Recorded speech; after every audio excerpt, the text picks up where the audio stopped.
Du haut de ces 4,5 milliards d'années, notre planète est à l'aube d'un tournant majeur. Nous, êtres humains du 21e siècle, en serons les témoins, mais aussi les principaux acteurs. Notre monde est en pleine transformation, théâtre des plus importants changements climatiques de l'histoire de l'humanité. Leurs impacts, tant sur la biodiversité que sur les sociétés humaines, seront multiples et souvent dramatiques. Allons-nous poursuivre cette marche destructive? Quel legs laisserons-nous à la postérité? Face à ces bouleversements sans précédent, nos choix sont déterminants, alors que nous avançons pas à pas à l'ère des changements climatiques.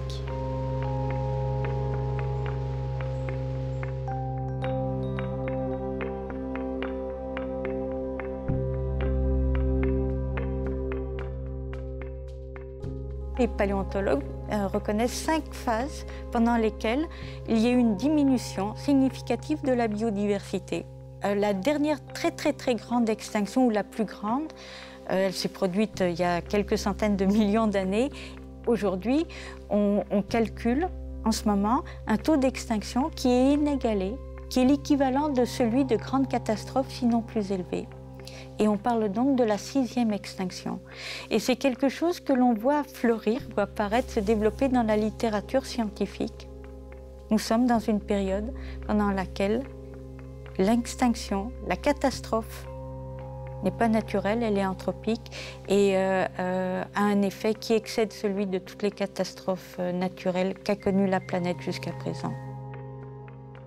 En fait, si on regarde la situation à l'échelle mondiale, d'une région à l'autre, les bouleversements climatiques ou le réchauffement climatique ne s'exprimeront pas de la même façon. Dans certaines régions, on pourrait assister à davantage de pluie, par exemple, davantage d'épisodes climatiques extrêmes liés à des averses abondantes, alors que dans d'autres régions du monde, on risque d'assister à davantage de sécheresse puis de problèmes justement liés au manque d'approvisionnement en eau.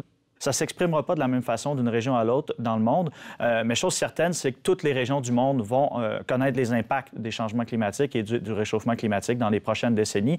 Et l'ampleur de ces changements-là dépendront en grande partie de la réponse internationale à la problématique que représente ce réchauffement-là. Le climat, bien sûr, a toujours été très variable. Il a été très variable sur des périodes de centaines de milliers de millions d'années. Si on considère, par exemple, le climat d'il y a 20 000 ans, on remontait dans le temps, ici, au sud du Québec, il y a 20 000 ans, le climat était d'environ de 3 à 8 degrés plus froid que le climat aujourd'hui. Le climat a toujours changé. Pourquoi est-ce qu'on s'inquiéterait de ces changements-là? C'est qu'on parle ici d'un changement dans ce siècle. C'est un changement extrêmement rapide comparé au changement climatique dans l'ère géologique. On peut dresser une liste presque infinie des impacts que les changements climatiques vont avoir dans les prochaines décennies. Mais très certainement, tout le monde voit déjà l'océan Arctique, la calotte glaciaire de l'océan Arctique fondre. Ça, c'est un acquis. Moi, j'étais dans l'Arctique en 2006. Et à l'époque, la meilleure science dont on disposait nous indiquait que le passage du Nord-Ouest allait ouvrir probablement vers 2030, 2040, peut-être 2050. Et en septembre 2007, donc 15 mois plus tard, les photos de l'Agence spatiale européenne sortent et montrent que le passage du Nord-Ouest est libre de glace. On pensait que ça prendrait 30 ans, ça a pris 15 mois. Et là, depuis ce temps-là, on voit les glaces de l'Arctique, les glaces de longue durée, donc qui sont là depuis plusieurs années, qui sont très dures, très compactes. Ces glaces-là ont fondu, sont en train de se remplacer par des glaces saisonnières. Très certainement, avant 2030, l'Arctique au complet va être libre de glace. Et ça, c'est la première fois en plusieurs millions d'années. On parle de 40 ans pour faire fondre quelque chose qui était là depuis des millions d'années. C'est dur pour les gens de comprendre la vitesse de ce changement-là, parce que 40 ans, c'est long à l'échelle d'une vie humaine, mais à l'échelle de l'histoire de la planète puis des changements géologiques, 40 ans, c'est une fraction de seconde.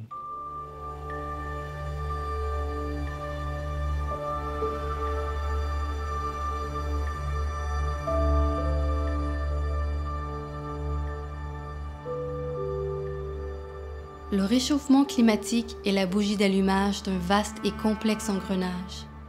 Et le Québec n'est pas épargné par ces réactions en chaîne qui assiègent progressivement la biodiversité mondiale. Ici comme ailleurs, les changements climatiques recèlent de nombreux enjeux écologiques.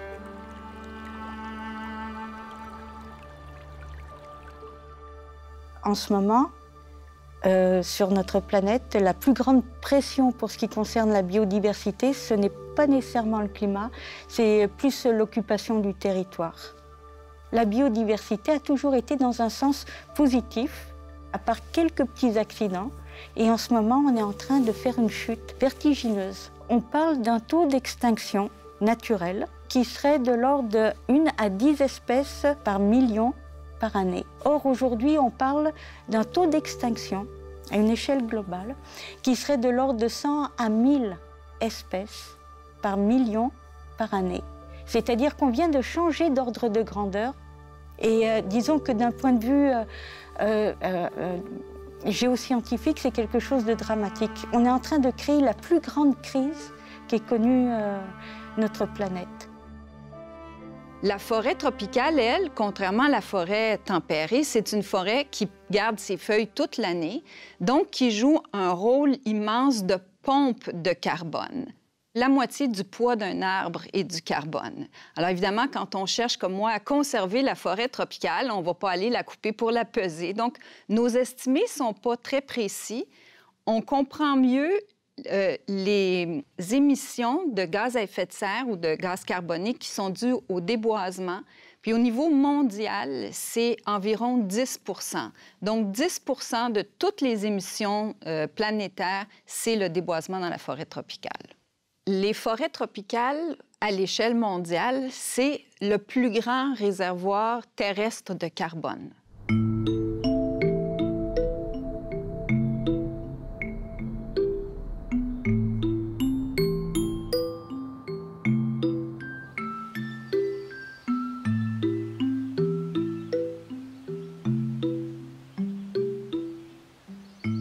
Je pense que pour une biologiste comme moi, l'élément qui est préoccupant ou troublant, c'est que les forêts, c'est assez vulnérable. Au Canada, encore, on a le problème des feux, mais on a des épidémies d'insectes qui détruisent largement la forêt de Colombie-Britannique. Et toutes ces perturbations-là émettent du gaz carbonique. Alors, c'est comme une boucle de rétroalimentation qui peut exacerber le phénomène des changements climatiques. Donc, la forêt, c'est un merveilleux outil de capture et de storage de carbone, mais si on n'y fait pas attention, ça devient une source qui pourrait nous amener à perdre le contrôle, en fait, de nos émissions.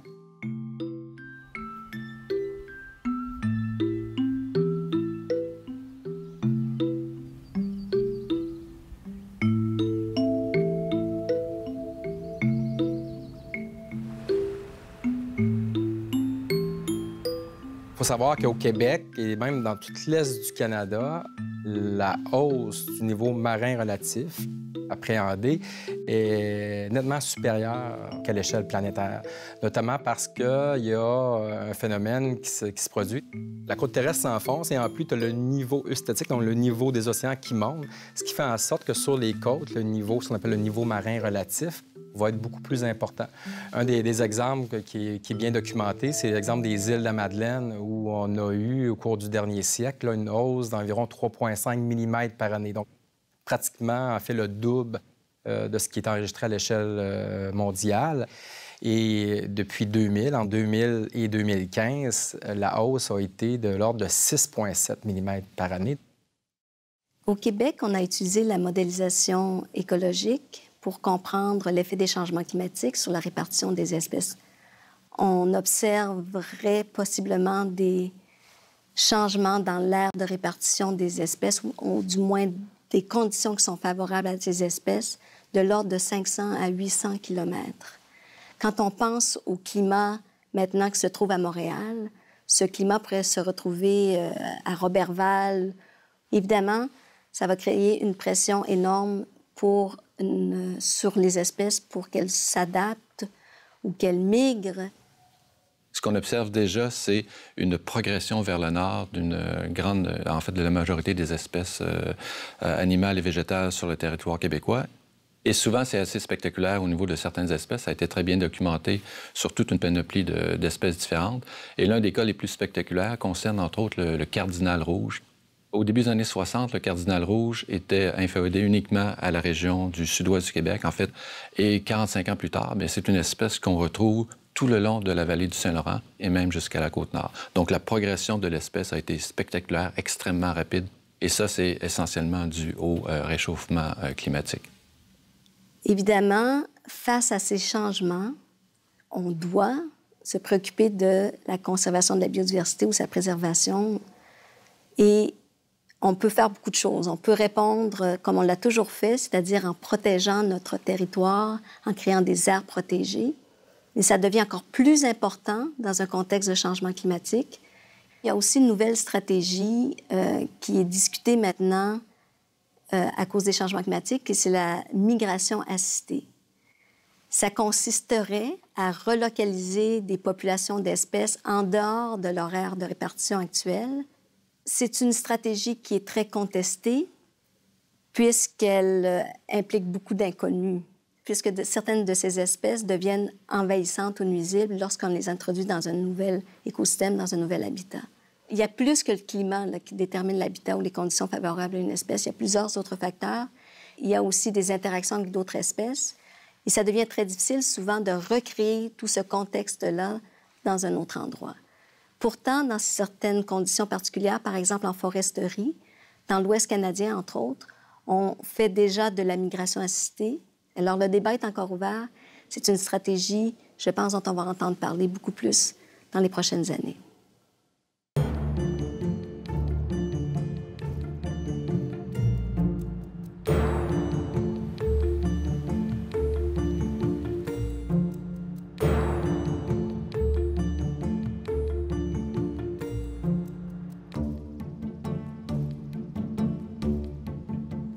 Notre environnement a entamé sa métamorphose et les dérèglements écologiques déjà visibles finiront par transformer le visage de nos régions. Pour la biodiversité québécoise de plus en plus vulnérable, s'amorce une véritable course contre la montre.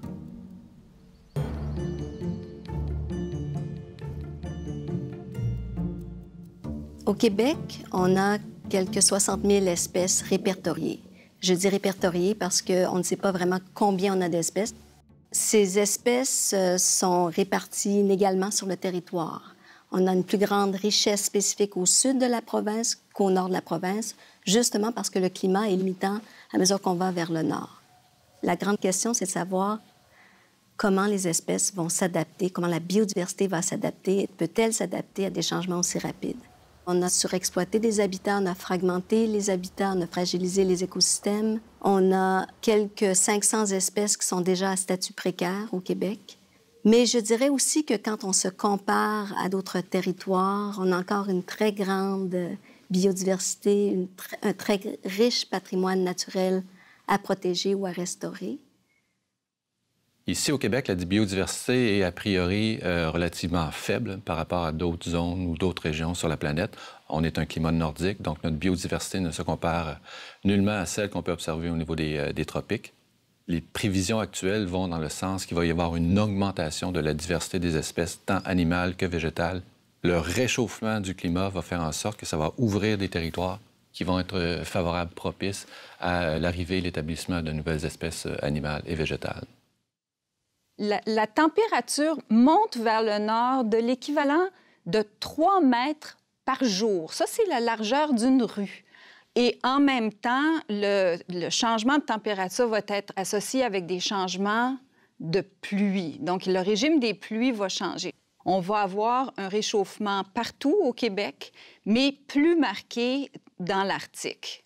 Donc ça va devenir évidemment une force extrêmement importante sur les espèces puis sur les écosystèmes qui vont devoir s'habituer.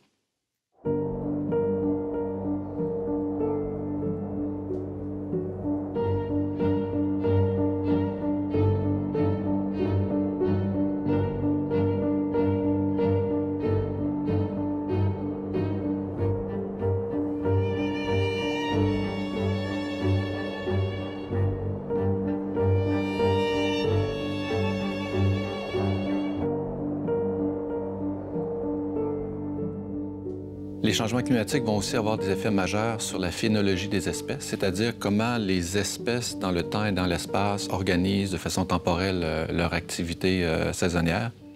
Le fait que les hivers vont être moins rigoureux, moins long, le fait que les printemps vont être plus hâtifs, le fait que la saison de croissance estivale va être beaucoup plus longue, bien ça va affecter beaucoup l'écologie des espèces.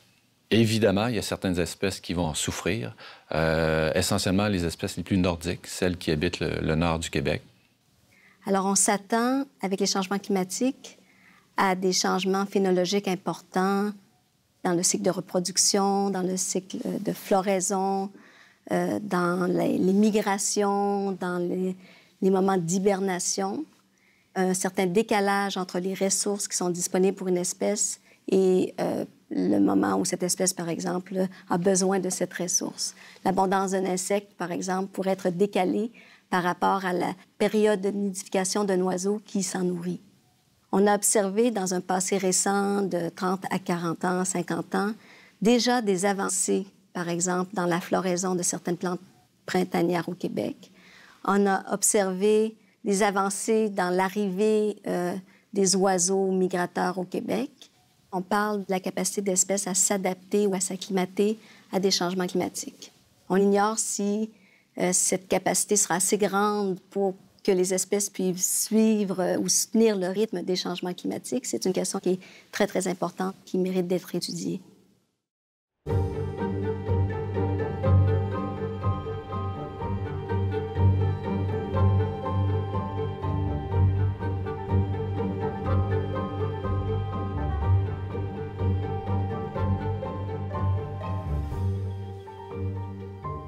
La remontée du climat entraîne la faune et la flore dans une course effrénée vers le nord. Mais pour les écosystèmes marins et côtiers, ce sont la montée des eaux et l'érosion qui font preuve d'une inquiétante progression. La biodiversité côtière du Québec, aujourd'hui foisonnante, sera particulièrement affectée par les changements climatiques.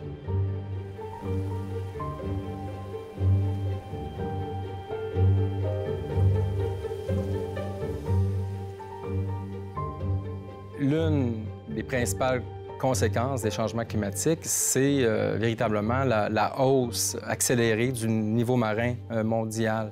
Dans le dernier siècle, à l'échelle planétaire, la hausse du niveau marin a augmenté d'environ 1,7 mm par année. Et uniquement dans les années 90-2000, ça a grimpé à 3,2 mm par année. Or, les écosystèmes côtiers qui sont en équilibre ont tendance, avec la hausse du niveau marin, pour s'adapter, à migrer vers l'intérieur des terres. Les écosystèmes côtiers se retrouvent là, coincés entre la mer et les infrastructures humaines. Il y a certains écosystèmes qui sont très productifs, notamment les mangroves, qui sont un peu une sorte de milieu humide avec des arbustes. On sait que dans les dernières décennies, il y a 35 de leur superficie qui ont disparu, 20 de la superficie des récifs coralliens. Il y a déjà des migrations de certaines espèces qui s'effectuent. L'augmentation de la température de l'eau provoque notamment le blanchissement des coraux. L'augmentation de la température, des changements de saisonnalité, des variations de couverts de glace de mer sont des changements directs qui affectent la distribution des espèces. Avec une augmentation de la température, eh bien, il y a modification de la solubilité des gaz incluant l'oxygène. Donc, c'est un effet secondaire des changements du climat qui est indirect. L'hypoxie va augmenter, a tendance à augmenter au fur et à mesure que les températures s'élèvent et que la température de l'eau augmente. C'est vrai en milieu aquatique lacustre, c'est vrai aussi en milieu marin. Il y a un autre effet des changements climatiques qui est indirect, c'est l'élévation du niveau de la mer. Avec le réchauffement climatique, avec la fonte des glaciers, avec l'expansion thermique, le niveau de la mer augmente.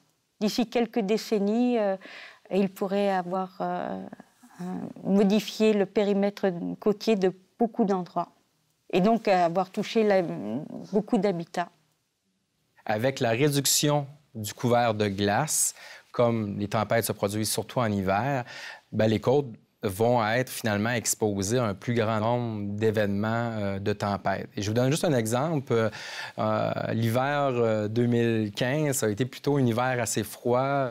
Et on a constaté, par exemple, aux îles de la Madeleine, que la vitesse de recul du littoral a été, sur l'ensemble des îles, de 5 cm seulement. Or, dans les hivers chauds qu'on a connus au cours des dernières années, les vitesses de recul ont été plutôt de l'ordre de 50 cm à 1,5 m.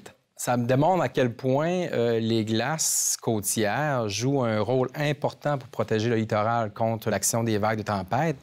Et la réduction de ce couvert de glace-là va entraîner finalement là, une accélération de l'érosion côtière. Au Québec, dans les prochaines années, on sait qu'un des milieux qui va être très affecté par les changements climatiques, c'est le Saint-Laurent. Et un des impacts qui est attendu et qui illustre bien aussi la vulnérabilité de ce milieu-là, c'est la réduction du couvert de glace qui est attendue dans le golfe du Saint-Laurent. Or, le beluga, surtout les femelles gestantes, ont besoin l'hiver d'un bon couvert de glace, ce qui protège finalement l'animal des forts courants, des forts vagues, etc. Les femelles auront plus de difficultés à compléter leur grossesse et qu'on pourrait se retrouver avec un taux de mortalité de jeunes veaux, mais aussi de femelles gestantes plus élevé dans le Saint-Laurent. Donc, ce sera un phénomène à suivre, surtout que c'est une espèce qui est en déclin depuis déjà plusieurs années. On prévoit d'ici 2065 une réduction d'environ 25 de la superficie des écosystèmes côtiers au Québec. Un autre phénomène qui va être vraiment important, c'est le phénomène qu'on appelle de coincement côtier. Actuellement, en fait, il y a 43 des écosystèmes côtiers qui sont à moins de 5 mètres d'un obstacle. Donc, avec la hausse du niveau de la mer, de manière naturelle, les écosystèmes ont tendance à migrer vers l'intérieur des terres, mais la présence d'obstacles vont faire en sorte que finalement, ces écosystèmes-là vont être coincés.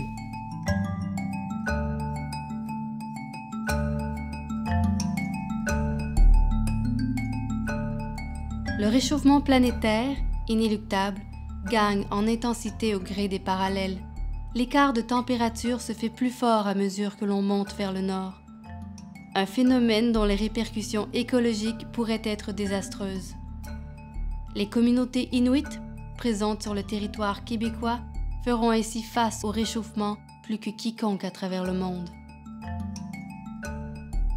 Un des phénomènes qu'on risque d'observer à l'échelle nordique, à l'échelle planétaire, c'est ce que certains appellent déjà la bombe méthane ou la bombe gaz à effet de serre dans le Nord, c'est-à-dire que le pergélisol qu'on retrouve en Arctique, même dans le sous-sol de l'océan Arctique, est donc actuellement complètement gelé et aussi un piège de carbone. Or, plus il y a réchauffement climatique à l'échelle planétaire, plus on risque d'assister à une fonte de ce pergélisol-là et à partir d'un certain degré de réchauffement, ce sous-sol-là et ce sol-là risquent de libérer d'énormes quantités de gaz à effet de serre, du méthane, mais aussi du CO2. À l'heure actuelle, on n'a pas d'évaluation précise de la quantité de gaz à effet de serre que renfermerait ce sous-sol-là, mais selon certaines études, là, les plus embryonnaires sur le sujet, ce qu'on dit, c'est qu'il y aurait l'équivalent du double des émissions de gaz à effet de serre qui ont déjà été émises depuis le début de l'ère industrielle. Donc, c'est véritablement une bombe climatique qu'il ne faudrait pas amorcer. Mais ces émissions-là ne sont pas, pour le moment, prises en compte dans les négociations climatiques, c'est-à-dire que les États ne les prennent pas en compte dans les calculs globaux d'émissions de gaz à effet de serre. Donc, dans les prochaines décennies, ça deviendra une question extrêmement importante. Le pergélisol, s'il se dégrade, c'est sûr que ça modifie la surface. Il faut des habitats adaptés. Il y a des glissements de terrain. Le sol qui dégèle, c'est un sol... On passe d'un matériau solide à un matériau visqueux, liquide. Surtout sur des sols qui sont de type argileux, alors ça peut être dramatique parce que là, il y a des villages entiers qui peuvent glisser et les routes s'effondrer. Les impacts peuvent être assez importants en termes de dommages matériels. Il y a la modernisation forcée avec la pression économique pour les forages pétroliers, pour les mines, pour un peu tout ça. Et c'est une course contre la montre pour essayer de s'organiser comme société, avec des conséquences importantes qui sont vécues tous les jours là-bas. Et en plus, les logements ne sont pas très adaptés et il y a beaucoup de monde. On se retrouve avec des bâtiments qui sont sur quelquefois des fondations sur le pergélisol qui est en train de fondre. Et donc, les changements climatiques viennent ajouter un stress supplémentaire. Au Québec, dans le nord du Canada ou même dans d'autres régions du monde, on risque de voir des populations qui traditionnellement vivaient de modes de vie, entre autres de chasse, On peut penser aux populations inuites du nord du Québec qui perdent des zones de chasse parce qu'il y aurait fond de la glace, ou même qu'il y a des populations animales. On peut penser à l'ours polaire, par exemple, ou à certaines espèces de mammifères marins qui pourraient déserter des régions qui étaient habitées depuis des centaines, voire des milliers d'années. Donc, il y a véritablement un impact sur l'ensemble du mode de vie traditionnel des populations nordiques qui risque d'être très important dans les prochaines décennies.